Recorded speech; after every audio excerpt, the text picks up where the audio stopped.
नमस्कार, मी धनंजय सानप. ॲग्रोवनच्या विशेष मुलाखतीमध्ये तुमचं स्वागत. राज्याचे मुख्यमंत्री तथा अर्थमंत्री देवेंद्र फडणवीस यांनी आज म्हणजे 6 मार्च रोजी अर्थसंकल्पीय अधिवेशनामध्ये आज शेतकरी कर्जमाफीची घोषणा केली आहे. 2 लाखांपर्यंत शेतकऱ्यांना कर्जमाफ करण्यात येईल. त्यासोबतच नियमित कर्जफेड करणाऱ्या शेतकऱ्यांना ₹50,000 प्रोत्साहनपर अनुदान देण्यात येईल, असं मुख्यमंत्री देवेंद्र फडणवीस यांनी आज अर्थसंकल्पीय भाषणामध्ये जाहीर केलेलं आहे. त्यामुळे आता शेतकऱ्यांना या निर्णयामुळे खरंच दिलासा मिळणार आहे का?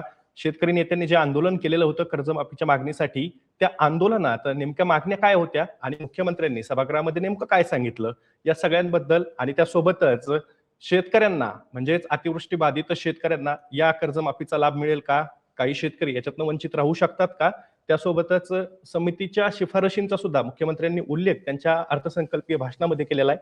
त्याचा नेमका झांगडकुत्ता काय, या सगळ्या विषयांवरती बोलण्यासाठी आज आपल्या सोबत आहेत अखिल भारतीय किसान सभेचे नेते doctor Ajit Navale sir. Sir, तुमचं ॲग्रोवनच्या या विशेष मुलाखतीमध्ये खूप खूप स्वागत आहे. सर, अर्थात पहिला प्रश्न हाच आहे की तुम्ही ज्या वेळेस शेतकरी आंदोलन उभं केलेलं होतं कर्जमाफीसाठी, त्यावेळेस तुम्ही मुंबईमध्ये त्यांच्याशी चर्चा केली. त्याच्यापूर्वीची पार्श्वभूमी अशी होती की मुख्यमंत्र्यांनी कर्जमुक्ती करू, 7/12 पूर्णतः कोरा करू, असं आश्वासन शेतकऱ्यांना दिलेलं होतं. त्या आश्वासनाचा उल्लेखही त्यांनी आज केला, परंतु तो थोडासा डिप्लोमॅटिक पद्धतीने केला आणि त्याच्यात असं म्हणाले ते की आम्ही जे काही आश्वासन शेतकऱ्यांना दिलेलं होतं ते आता पूर्ण करतोय. आता या सगळ्यामध्ये ती कर्जमुक्तीची जी काही घोषणा होती किंवा आश्वासन होतं, ते आजच्या कर्जमाफीच्या घोषणेत त्याचं प्रतिबिंब दिसतंय का? ही कर्जमुक्ती आहे की कर्जमाफी आहे? याच्याबद्दल तुमची पहिली प्रतिक्रिया काय? सर्वप्रथम आजच्या अर्थसंकल्पामध्ये देवेंद्र फडणवीस साहेबांनी कर्जमाफीची जी घोषणा केली त्याबद्दल मी त्यांचं स्वागत करतो किसान सभेच्या वतीने, शेतकरी चळवळीच्या वतीने.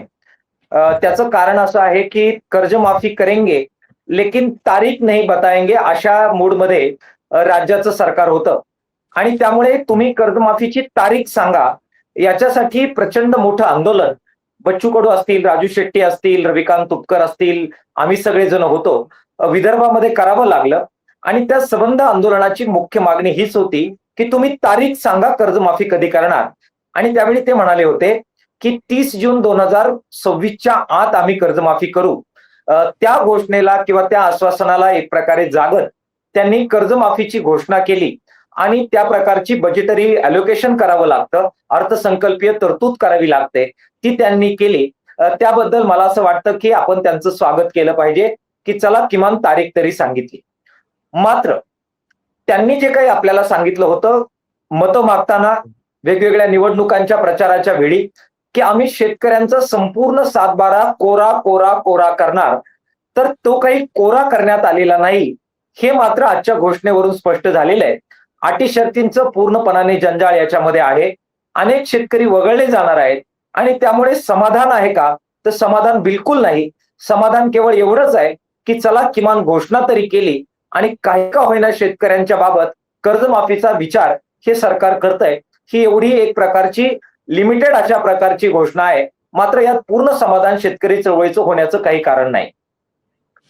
तुम्ही असं म्हणतात की समाधान होण्याचं कारण नाही, पण मुख्यमंत्री असं म्हणाले म्हणजे सभागृहात त्यांनी विरोधी पक्षाला संबोधून असं सांगितलं की तुम्ही आवर्जून ऐका की 2 लाखांपर्यंत कर्ज हे माफ करण्यात येणार आहे आणि त्यासोबत ₹50,000 हे नियमित कर्ज फेड करणाऱ्या शेतकऱ्यांना प्रोत्साहनपर अनुदान पण देण्यात येणार आहे.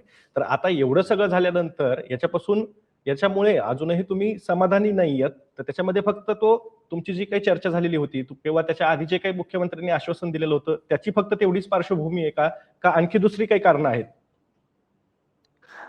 एक म्हणजे 2 लाखाच्या वर एक नवी दमडी जरी कर्ज जास्त असेल तर असे शेतकरी कर्जमाफीतून वंचित राहणार आहे. हे कोण शेतकरी आहेत? तर जे वर्षानुवर्ष कर्ज फेडू शकलेले नाहीत आणि कर्जाच्या सापळ्यामध्ये वारंवार अडकत गेलेले शेतकरी आहेत त्यांचं. आणि कोरडवाहू शेतकरी जे आहेत ज्यांची भूधारणा ही अधिक असते असे गरीब शेतकरी सुद्धा 2 लाखाच्या वर कर्जदार थकीत आहेत. त्याचबरोबर जे फळबागावाले शेतकरी आहेत ज्यांचं मोठ्या प्रमाणामध्ये अतिवृष्टीमध्ये नुकसान झालेलं होतं, ते देशोधडीला लागलेले होते, ते सगळे संत्रा उत्पादक शेतकरी असतील, द्राक्ष उत्पादक शेतकरी असतील, पेरूच्या बागावाले, केळीच्या बागावाले शेतकरी असतील, ज्यांच्याकडे सरकारच्या नियमामुळे त्यांना अधिकचं कर्ज मिळतं, ते सगळे शेतकरी दुर्दैवानं याच्यापासून वंचित राहणार आहे. मुद्दा नंबर 3, याच्यामध्ये नियमित कर्जदार शेतकरी ते वर्षानुवर्ष सगळ्याच कर्जमाफीतून वंचित राहतात. हे कर्जदार शेतकरी जे नियमित कर्ज भरतात हे सगळे सधन शेतकरी आहेत का हो? श्रीमंत शेतकरी आहेत का? मुळीच नाही.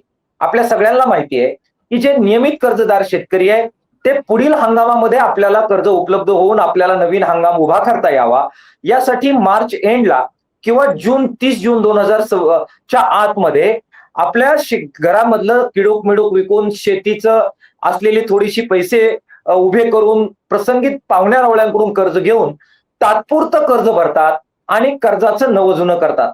नवजुनं करणारे शेतकरी नियमित कर्जदार म्हणून गणले जातात आणि त्यांना कर्जमाफीच्या लाभापासून वंचित राहावं लागतं.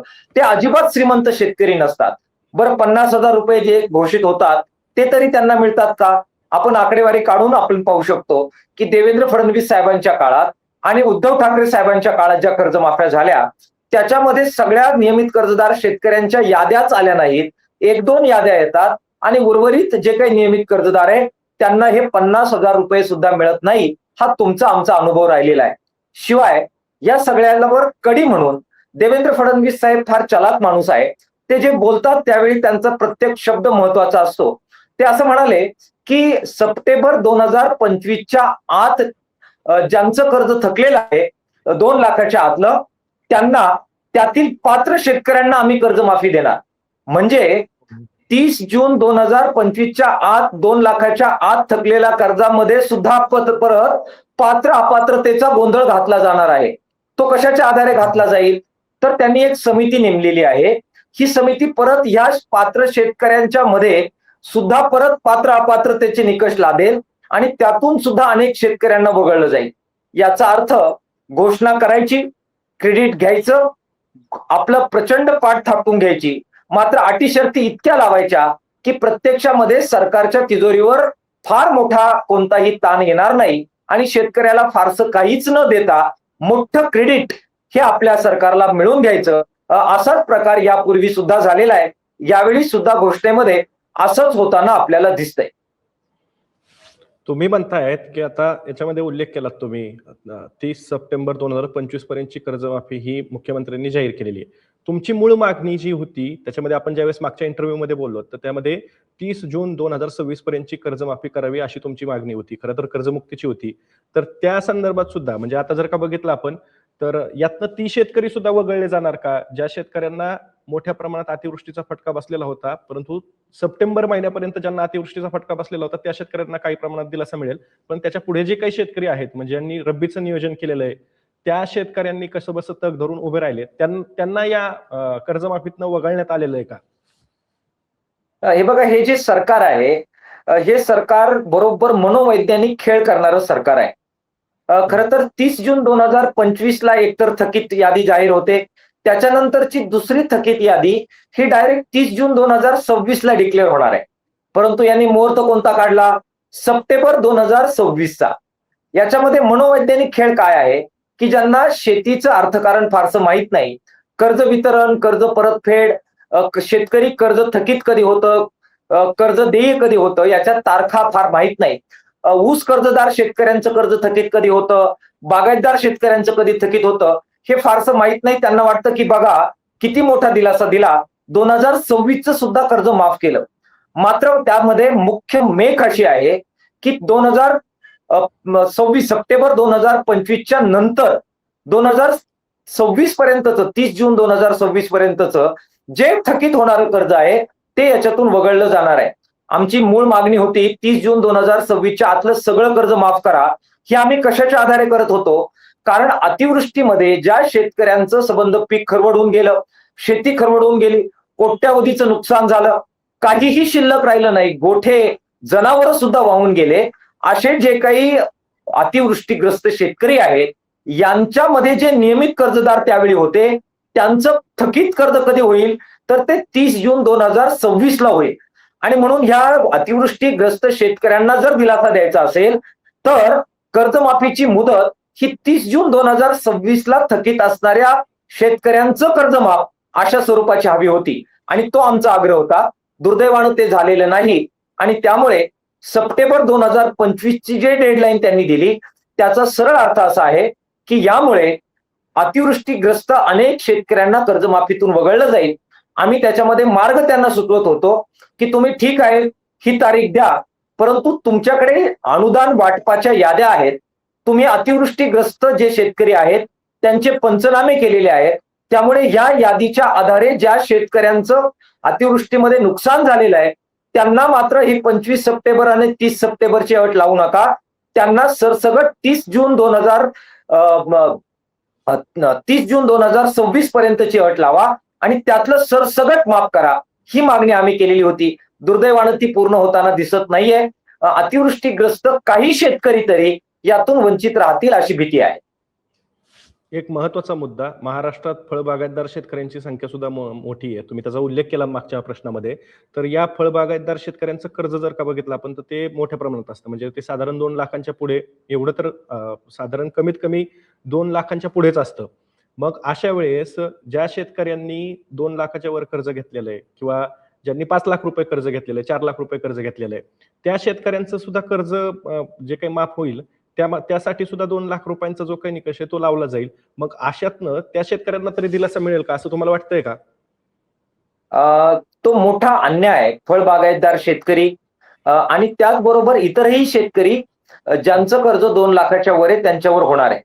सरकारला आम्हाला त्याच्याबाबत अपील करायचंय की ठीक आहे, तुमचं बजेट 2 लाखाच्या आत कर्ज माफ करण्याचं आहे.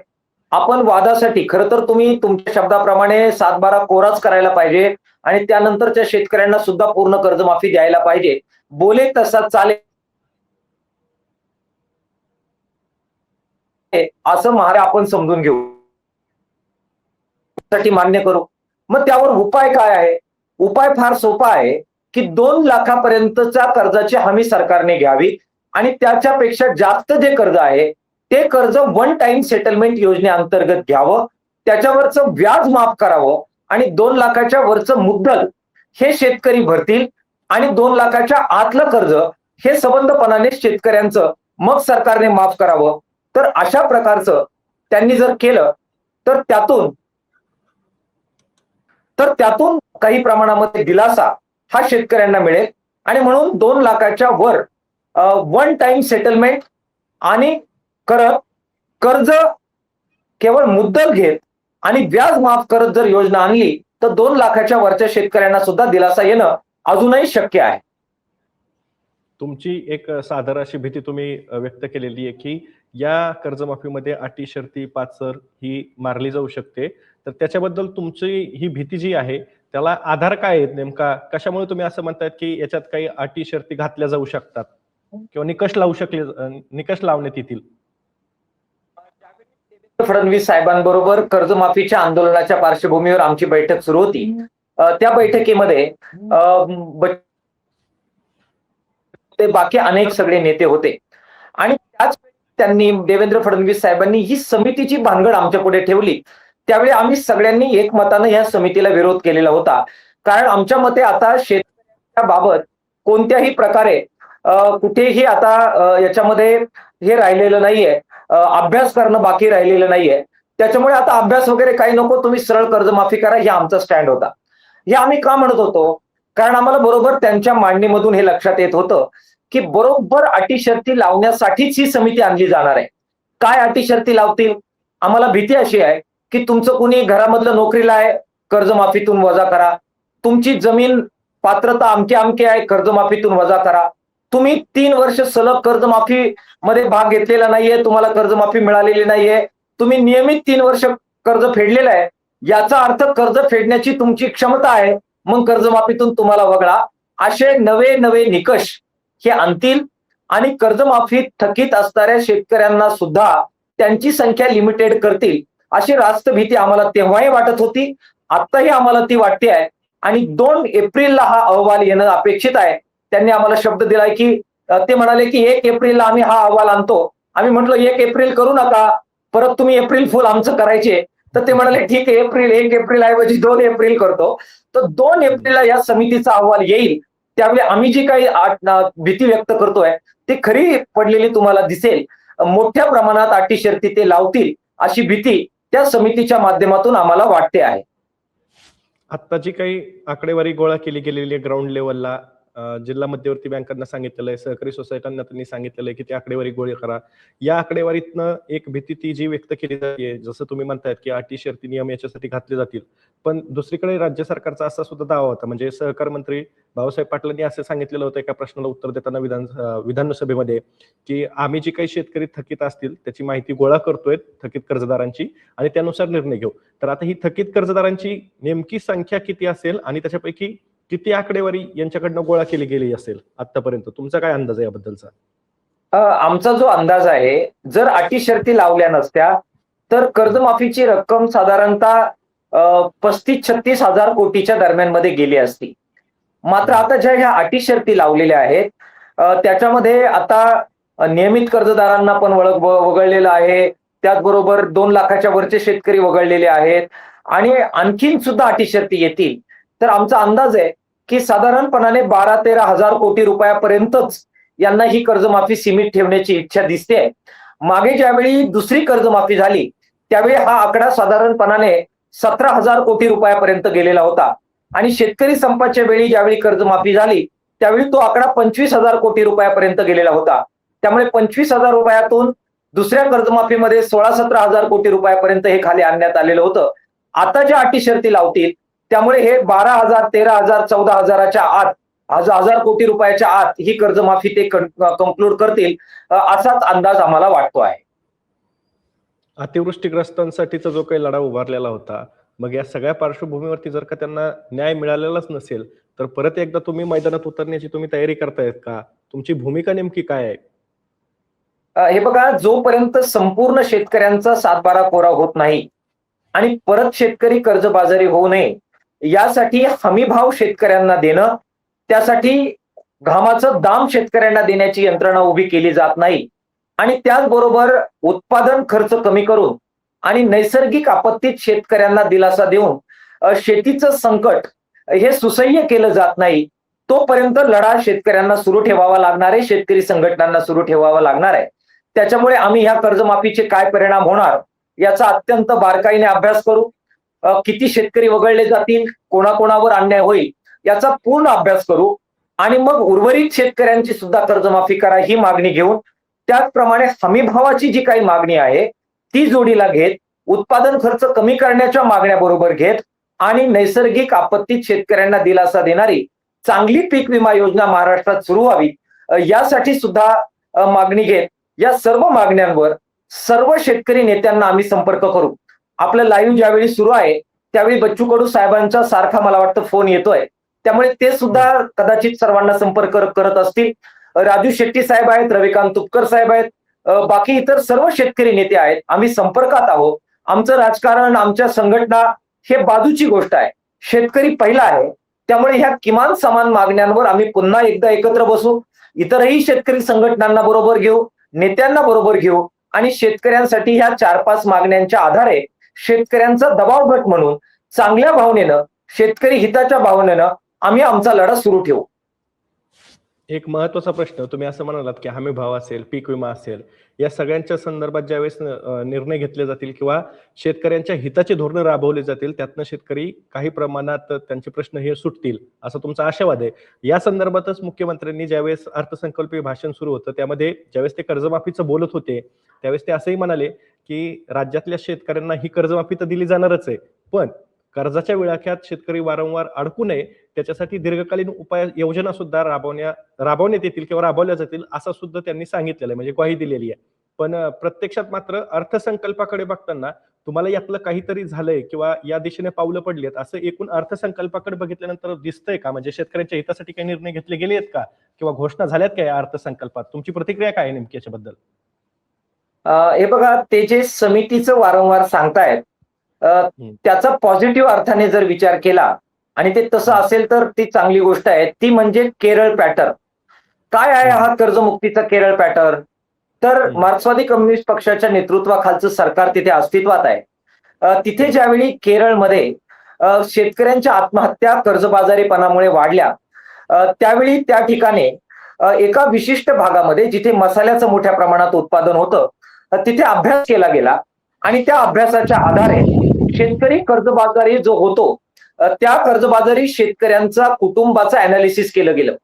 त्याच्याकडे काय काय उत्पादनाची साधनं आहेत, शेतीवरच तो अवलंबून आहे का, शेतीच्या व्यतिरिक्त रोजगाराचं कोणतं साधन त्याच्याकडे उपलब्ध आहे किंवा उपलब्ध करता येऊ शकतं, घरातल्या महिला आहेत, घरातले तरुण आहेत, यांना रोजगाराची कुठं संधी उपलब्ध करून देता येईल का, शासकीय इतर ज्या वेगवेगळ्या योजना आहेत त्यांचा विशेष लाभ अशा कर्जबाजार कुटुंबाला देऊन त्यांचा जो काही डिस्ट्रेस आहे तो कमी करता येईल का, आणि अशा कर्जबाजारी शेतकऱ्यांचा शेतीमाल हा आधार भावाने प्राधान्याने विकत घेऊन अशा कर्जबाजारी शेतकऱ्यांच्या कुटुंबांना पिन पॉइंट टार्गेट बेस काही लाभ देता येईल का, अशी कर्जमाफीची एक योजना केरळ सरकारने बनवली. त्याच्यासाठी कर्जमुक्ती आयोग बनवण्यात आला आणि जे कुटुंब अशा प्रकारे कर्जाच्या साफल्यात अडकलेले आहे त्यांचा अभ्यास या आयोगाच्या मार्फत करून या सगळ्या ज्या काही 8-10 गोष्टी मी आता सांगितल्या याचा अचूक अभ्यास करून त्या कुटुंबासाठी स्पेसिफिक योजना ही तयार करण्यात आली. अशी प्रत्येक कुटुंबाची छाननी करून आणि मग एक प्रकारचं इरॅडिकेशन कर्जबाजारीपणातून कर्जबाजारी निर्मूलनाची प्रक्रिया ही 2-3 वर्ष केरळ सरकारने राबवली आणि त्याचा परिणाम म्हणून तिथल्या आत्महत्या ह्या शून्यावर आल्या जवळजवळ, आणि कर्जबाजारीपणामुळे होणाऱ्या आत्महत्या या जवळजवळ संपुष्टात आल्या.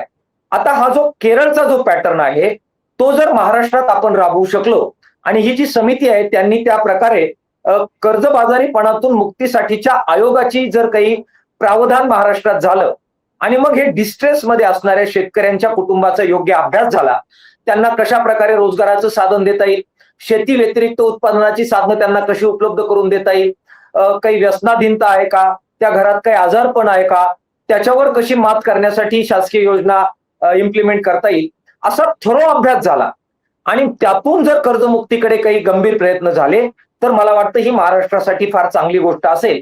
आणि असं जर सरकार काही करणार असेल तर राजकारण अपार्ट अशा प्रयत्नांना नक्कीच योग्य ते सहकार्य आम्ही सर्वजण करू. मात्र असं करण्याची भूमिका दिसते का हे जरा संशयास्पद आहे. आपण अर्थसंकल्पाच्या बद्दल जे बोललात तर त्याबद्दल मात्र आपण पाहिलं तर लाडकी बहीण योजनेसाठीचं जे प्रावधान मागच्या वर्षी केलेलं होतं त्याच्यामध्ये मोठ्या प्रमाणात कपात केल्याचं आपल्याला लक्षात येत आहे. ही का केली आणि कशी केली आहे हा प्रश्न ज्यावेळी मला विचारला गेला तर त्यावेळी मी त्याचं उत्तर जे दिलं हे इथे रिपीट करेल की मोठ्या प्रमाणात लाडक्या बहीण योजनेमध्ये सुद्धा अटी शर्ती लावण्यात आलेल्या आहेत आणि लाखो लाडक्या बहिणी ज्यांना आतापर्यंत पैसे मिळत होते त्यांची छटणी झालेली आहे, त्यांची कटोती झालेली आहे. त्याच्यामुळे लाभार्थींची संख्याच मिनिमाइज करण्याचा प्रयत्न हा गेल्या काळामध्ये झालेला आहे आणि येत्या काळात तो प्रयत्न मोठ्या प्रमाणात होईल आणि त्यातून लाडक्या बहीण योजनेच्या अंतर्गत का होईना गरीब कुटुंबामध्ये, ग्रामीण कुटुंबामध्ये जो पैसा कुटुंबात येत होता तो कुटुंबात येणारा पैसा हा सीमित होणारे, कमी होणारे, हे या अर्थसंकल्पामधली एक महत्वाची गोष्ट ही आपण अधोरेखित केली पाहिजे. तिसरी आणि शेवटची गोष्ट म्हणजे एकीकडे लाडक्या बहिणीकडे पैसे वळवले असताना आणि दुसरीकडे आता कर्जमुक्ती करावी लागली असताना आणि तिसरीकडे मोठा पैसा हा मतदान केंद्रीय असणाऱ्या या नरेंद्र मोदी साहेबांच्या ड्रीम असणाऱ्या किसान सन्मान योजनेसारख्या योजना महाराष्ट्रात सुद्धा सुरू करून त्याकडे सुद्धा पैसा वळवण्यात आला असल्यामुळे मोठ्या प्रमाणामध्ये कृषीच्या योजना संपुष्टात आलेल्या आहेत. शेतीच्या वेगवेगळ्या सुविधा देणाऱ्या, अवजारं देणाऱ्या, नवीन तंत्रज्ञान देणाऱ्या, वेगळं संशोधन करणाऱ्या, नवीन बियाणं आणणाऱ्या, खतं उपलब्ध करणाऱ्या योजना या जवळजवळ संपुष्टात आलेल्या आहेत. त्यामुळे नवीन वाण विकसित होण्याकडे मर्यादा आलेल्या आहेत. पशुधनाचं सुद्धा त्यांचा विकास करणाऱ्या योजना संपुष्टात आलेल्या आहेत. त्याचे अत्यंत दीर्घकालीन वाईट परिणाम शेतीवर होत आहेत. शेती संपुष्टात येते आहे, नापिकीकडे वाटचाल होते आहे आणि त्यातून मोठा दीर्घकालीन तोटा हा महाराष्ट्राच्या शेतीला होणार आहे. या बजेटमध्ये सुद्धा अशा मूलगामी अशा स्वरूपाच्या ज्या तरतुदी आहेत त्यांना कपात करण्यात आलेली आहे. सिंचनाच्या योजनांवर सुद्धा मोठी कपात यावेळी झालेली आहे आणि त्यामुळे अधिक कोरडवाहूकडे वाटचाल ही महाराष्ट्राची होणार हे यातून स्पष्ट होताना दिसतंय. सिंचनाचे जे प्रोजेक्ट अपूर्ण आहेत त्यांचे जे काही वितरण व्यवस्था करण्यासाठी पैसा हवा होता त्याचं सुद्धा प्रावधान मोठ्या प्रमाणामध्ये करण्याची आवश्यकता होती, ते करण्यात आलेलं नाहीये. त्यामुळे मूलभूत शेतीमधली जी काही इन्व्हेस्टमेंट आहे ती सुद्धा मर्यादित होणार आहे. त्याचबरोबर गोदाम आणि प्रक्रिया उद्योग यासाठी जी काही आपल्याला तरतूद हवी होती ती सुद्धा मिनिमाइज करण्यात आलेली आहे. साठवणुकीची साधनं ही आपल्याला हवी होती. कांदा उत्पादक शेतकऱ्यांची मागणी होती, त्याबाबत काही फारसा विचार करण्यात आलेला नाहीये.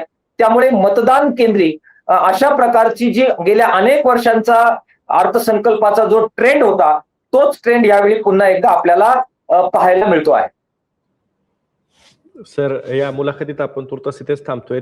तुम्ही हे सगळं विश्लेषण तुमचं जे काही आहे ते मांडलं आमच्या समोर, त्यासोबतच तुमच्या मागण्या सुद्धा तुम्ही सांगितल्यात. आपल्याला पुढच्या काळात सुद्धा या कर्जमाफीच्या अनुषंगाने पुन्हा एकदा भेटावं लागणार आहे, सातत्यानं भेटावं लागणार आहे, अशी परिस्थिती असणार आहे. तुम्ही ज्या पद्धतीने ज्या काही शंका उपस्थित केलेल्या आहेत किंवा भीती तुमच्या मनात जी आहे त्याच्याबद्दल नेमकं काय होतं? मुख्यमंत्री खरंच शेतकऱ्यांना दिलासा देतील का, किंवा नेमकं या कर्जमाफीचं घोंगडं मागच्या कर्जमाफीसारखंच भिजत पडतं का, आणि त्यातनं मग लाखोच्या लाखो शेतकरी हे वंचित राहू शकतात का, अशी शक्यता अटी शर्तींमुळे निर्माण होईल का? या सगळ्या विषयांवरती आपण पुढच्या भेटीत सुद्धा बोलणार आहोत. तुम्ही तुर्तास वेळ दिलात, सविस्तर आमच्यासोबत संवाद साधलात, त्याबद्दल खूप खूप धन्यवाद सर.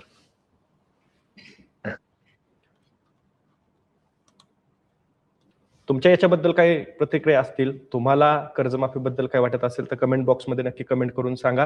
ही मुलाखत जास्तीत जास्त शेतकऱ्यांपर्यंत पाठवण्यासाठी व्हिडिओला लाईक आणि शेअर नक्की करा. आपण पुन्हा भेटू. तोवर तुम्ही तुमची आणि तुमच्या जवळच्या माणसांची काळजी घ्या. धन्यवाद.